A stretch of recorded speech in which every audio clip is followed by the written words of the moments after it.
I believed my husband Greg and I were on the same page about building a family. We were young, in love, and filled with dreams of a future full of laughter, little feet running through the house, and all the chaos that came with parenthood. For the first couple of years, it felt like everything was falling into place. We were financially stable. We had just moved into a cozy home and started trying for a baby. At first, it was exciting, timing cycles, taking vitamins, and imagining how we'd announce the news to our families. But as months turned into years, the hope that had carried us began to feel heavier. After about a year of trying with no success, we sought help. Doctor's visits, blood tests, ultrasounds, and even awkward conversations about Greg's health, which he was very defensive about, became a regular part of our lives. Each appointment brought new suggestions and treatments to try. Every month we told ourselves this would be the one, but it never was. The first few years were hard, but we supported each other. When the tests came back inconclusive, nothing outright wrong with me, we clung to the idea that we just needed more time. And that's when we started fertility treatments. I remember how invasive it all felt. The hormone shots, the constant monitoring, and the endless barrage of medications left me emotionally and physically drained. The treatments were expensive, but Greg insisted we couldn't put a price on building our family. I agreed because at the time, I thought we were fighting for the same dream. The first round of treatments failed, then the second, and then the third. Each time I saw that negative test, I felt like I'd been punched in the stomach. I blamed myself, convinced there was something wrong with me that doctors just couldn't find. Greg started pulling away during this time, though I tried to tell myself it was his way of coping. He stopped going to every appointment and became less enthusiastic about discussions of the next steps. One night, after another failed cycle, I broke down. I sobbed in the kitchen. Greg just stared at me from across the room. I told him I didn't know how much more I could take, and for the first time, he admitted he was exhausted too.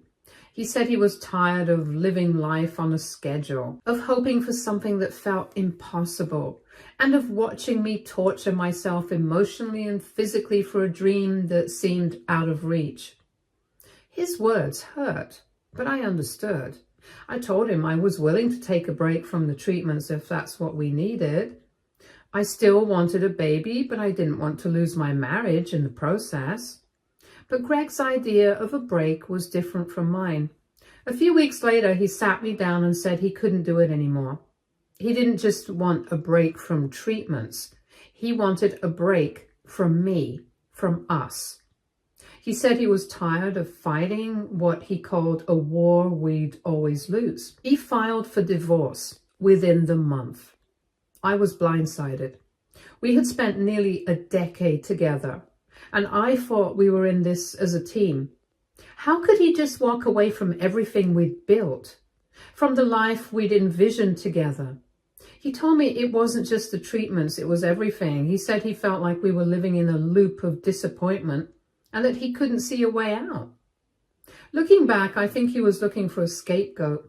He needed someone to blame for his unhappiness, and I was the easiest target.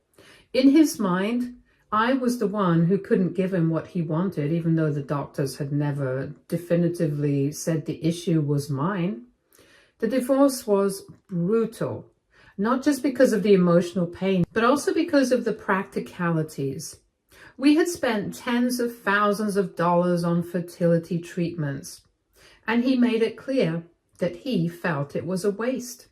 He didn't say it outright, but his tone and demeanor made it obvious that he held me responsible. After the papers were signed, I was left with nothing but my half of the savings and a gaping hole in my heart. I didn't just lose my husband. I lost the future I'd spent years dreaming about. For months, I couldn't even look at a baby without feeling a mix of sorrow and anger.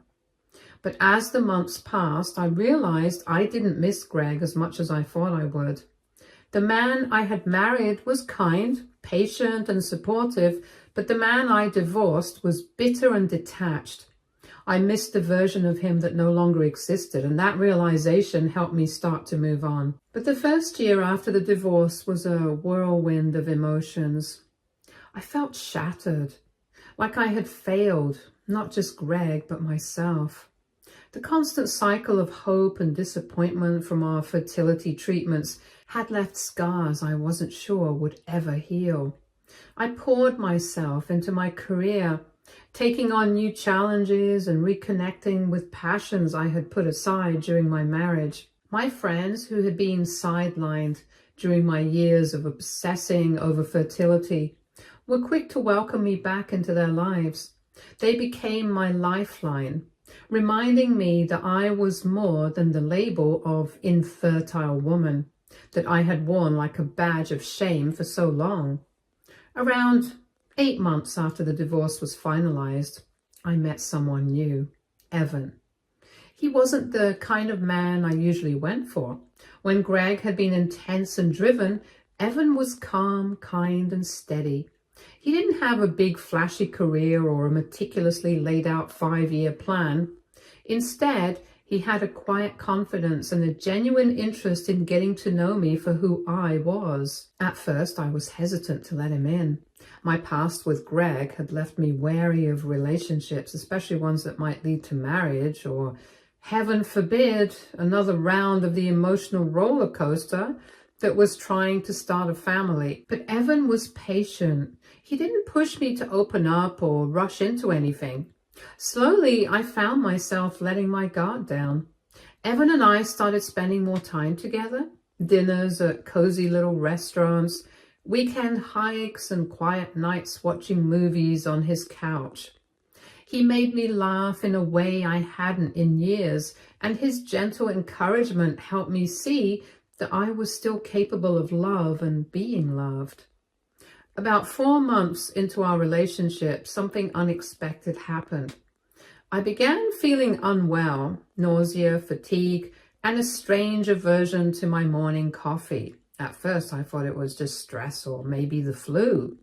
But when the symptoms persisted, I decided to see my doctor.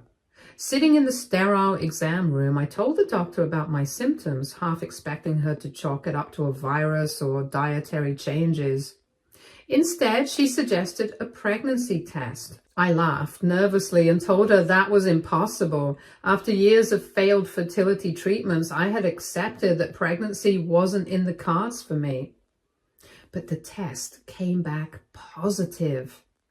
I stared at the doctor in disbelief, waiting for her to tell me it was a mistake. When she didn't, I burst into tears, not just from shock, but from a deep, overwhelming sense of joy.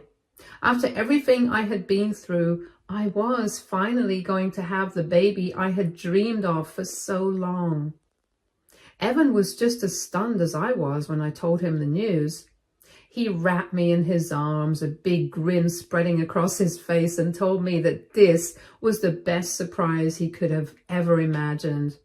His excitement was contagious, and for the first time in years, I allowed myself to hope.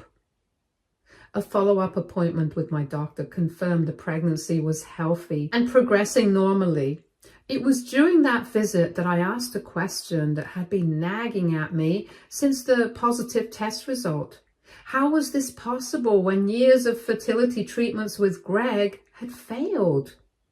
The doctor explained that sometimes stress and emotional strain could impact fertility, but then she asked if Greg had ever been thoroughly tested. I admitted that he had always resisted, insisting the problem wasn't on his end. She nodded thoughtfully and said it wasn't uncommon for couples to focus solely on the woman's fertility, even when male factors could play a role. The conversation lingered in my mind as I left the office.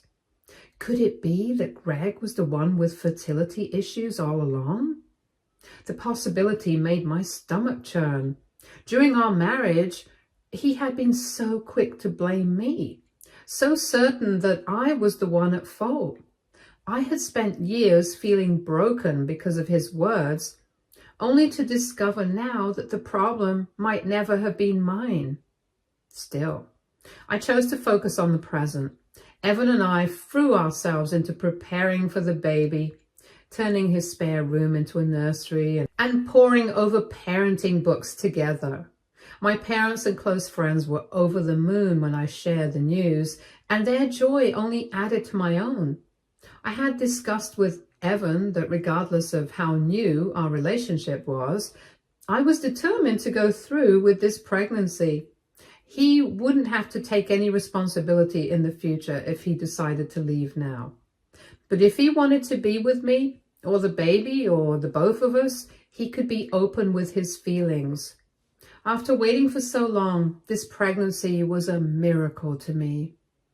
As the weeks passed, the thought of Greg lingered at the back of my mind. Part of me wanted to reach out and to tell him about the pregnancy and the doctor's comments about male infertility. Not to rub it in his face, but to give him the chance to reflect on his actions and perhaps seek answers for himself. But another part of me wanted to keep this chapter of my life completely separate from him. In the end, I decided not to tell him. This pregnancy was my miracle, my fresh start, and I didn't want anything or anyone to overshadow it. With each passing day, my excitement grew. The baby's first kicks were like tiny reminders of how far I had come and how much I had overcome. Still, I couldn't help but wonder if Greg would eventually find out about the pregnancy through mutual friends or social media. And if he did, how would he react? Would he feel regret for the way he had treated me?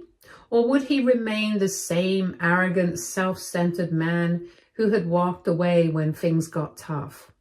For now, I chose not to dwell on it. My focus was on the future, on the baby growing inside me, the new life I was building with Evan, and the happiness that had finally found its way back into my life. Update 1. The first hint that Greg had heard about my pregnancy came through a mutual friend. One evening, while scrolling through my messages, I noticed one from Sarah, a former colleague of Greg's whom I stayed friendly with. She congratulated me on the pregnancy, adding that Greg had reached out to her, seemingly fishing for information about my new life. My stomach tightened. It wasn't entirely surprising, but I had hoped to keep him as far away from this new chapter of my life as possible. A week later, my phone lit up. It was Greg.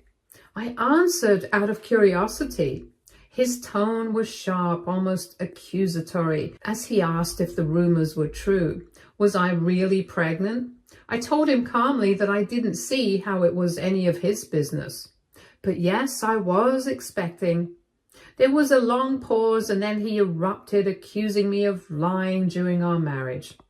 He said that I must have known all along that there was nothing wrong with my fertility, and that I had wasted years of his life and thousands of dollars on unnecessary treatments. His voice dripped with anger and disbelief as he insisted that I explain myself. I took a deep breath, willing myself to stay composed. I reminded him that I had undergone tests during our marriage and that every doctor we'd seen had focused on me because he had always refused tests for himself. I added that my current pregnancy wasn't proof of anything other than the fact that circumstances had changed. And maybe it was time for him to take a closer look at his own health, instead of jumping to conclusions. Greg scoffed, accusing me of deflecting. He said I had fooled him into believing I was the problem and that I owed him answers. I told him I had nothing else to say and ended the call. Update 2. I thought that would be the end of it, but I should have known better. A few weeks later, Greg called again, this time sounding more subdued. He admitted that he'd gone to a doctor and undergone tests for the first time. The results, he said, confirmed that he had a low sperm count and motility issues, factors that would have made conception nearly impossible without advanced intervention. Hearing him admit it out loud should have felt relieving, but instead It stirred a mix of emotions. I thought back to all the years I had spent blaming myself, the countless nights I had cried alone, and the way his impatience and anger had chipped away at my confidence. It was hard not to feel a surge of resentment, knowing that all of it could have been avoided if he had just been willing to consider the possibility that he wasn't perfect. But Greg wasn't calling to apologize. Instead, he doubled down on his anger, telling me that I owed him for all the money we had spent on fertility treatments during our marriage. He argued that since the issue had been his all along, the money had been wasted and I was responsible for reimbursing him. I was stunned. It was as though he couldn't see the irony of the situation. Not only had he refused to consider his own role in our infertility struggles, but now he was trying to shift the blame and the financial burden onto me. I told him that the treatments were a joint decision made during our marriage when we both believed they were necessary. I reminded him that we had shared the emotional and financial costs, just as we had shared the hope of starting a family. If he now saw those treatments as a waste, that was on him, not me. Greg didn't take kindly to my refusal. He accused me of being selfish and ungrateful, claiming that he had sacrificed so much for me during our marriage and that I was now reaping the rewards without him. He even hinted that he might take legal action if I didn't pay him back the $50,000 he claimed to have spent alone. The conversation left me shaken, but I refused to let his threats overshadow my happiness. I spoke to Evan about it that evening, and he was as supportive as ever. He reminded me that Greg's behavior was a reflection of his own insecurities and failures, not mine. Still, I couldn't help but feel a lingering sense of frustration. Greg's inability to take responsibility for his actions had been a reoccurring theme in our marriage, and now it seemed he was determined to carry that pattern into our post-divorce lives. Update 3. As you all know, Greg's harassment started small, with a few emails and text messages repeating the same demand. Pay him back the $50,000 he claimed I owed for the fertility treatments during our marriage. He insisted that since the issue wasn't mine, I should shoulder the financial responsibility for what he now deemed a waste of time and money. At first, I ignored him, hoping he would lose steam and move on, but Greg wasn't the kind of man to let things go easily. Within days, his tone shifted from accusatory to downright threatening. He sent messages warning that if I didn't reimburse him, he would take me to court. He claimed he had receipts and proof of every dollar spent, and he was prepared to expose me as a liar who had taken advantage of him.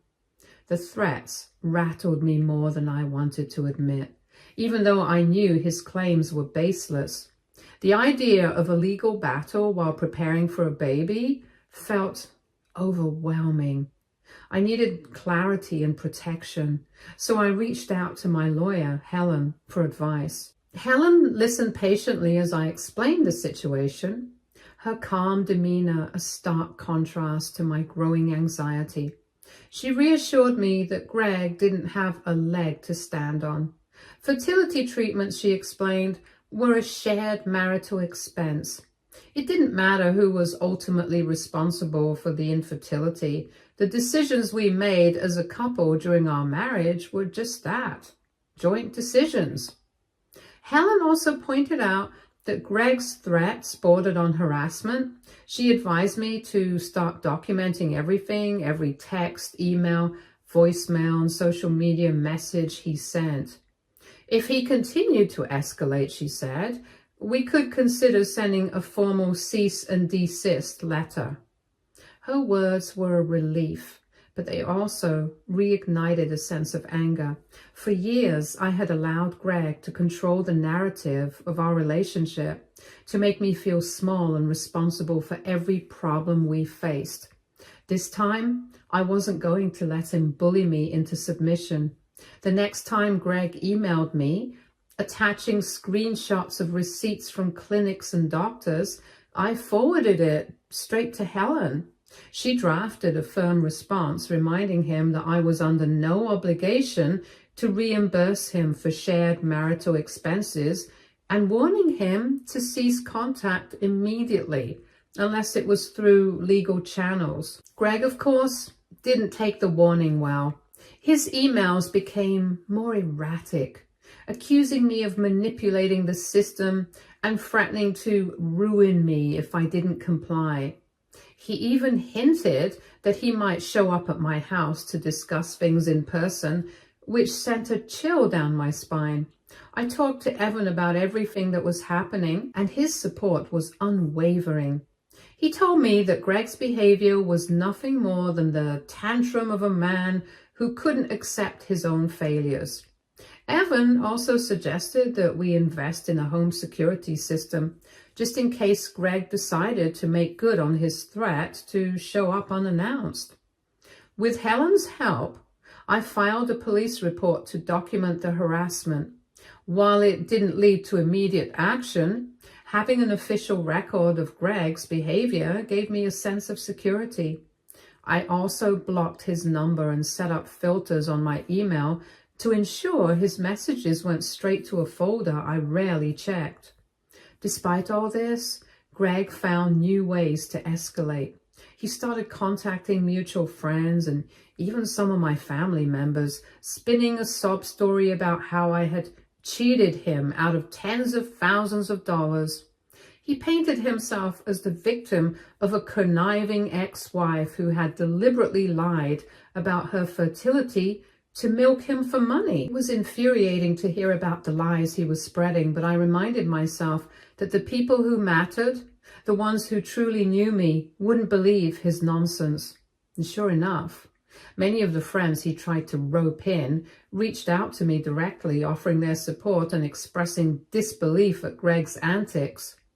One particularly infuriating moment came when my cousin Janet called to tell me that Greg had shown up at a family barbecue she was hosting, uninvited, and spent the evening ranting about how I had destroyed his life. Janet, who had never liked Greg to begin with, promptly asked him to leave and assured me that no one in the family was taking him seriously. Still, the constant drama took a toll. I hated the idea of Greg's negativity hanging over my pregnancy, a time that should have been filled with joy.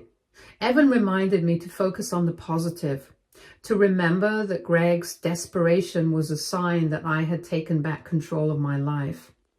Helen eventually sent a cease and desist letter to Greg, warning him that any further attempts to contact me or involve third parties would result in legal action. She also reminded him that harassment was a serious offense and that his behavior could have consequences far beyond what he intended. The letter seemed to work, at least temporarily. For a few weeks, there was blessed silence. No emails, no phone calls, no dramatic stories from mutual friends. I started to breathe a little easier, focusing on preparing for the baby and enjoying the peace that had been missing for so long. But Greg wasn't one to go down quietly. Just as I was beginning to think the storm had passed, he found a new angle. He sent a letter this time through his own lawyer, stating that he was considering filing a lawsuit for emotional distress caused by my alleged deception during our marriage. Helen laughed when she read the letter, calling it a desperate attempt to scare me into compliance. She assured me that the claim had no legal merit and advised me to continue ignoring Greg's antics unless he actually followed through with a court filing, which she doubted he would. Sure enough, the threat turned out to be an empty one. Greg didn't have the resources or the evidence to back up his claims, and after a few more weeks of silence, it became clear that he had finally given up, or at least retreated to lick his wounds. The experience was exhausting, but it also reinforced something I had learned over the past year. I was stronger than I had ever given myself credit for. Greg's attempts to intimidate and manipulate me had failed because I refused to let him dictate my life any longer. Update 4. The questions started rolling in shortly after my last update, and I was overwhelmed by the response.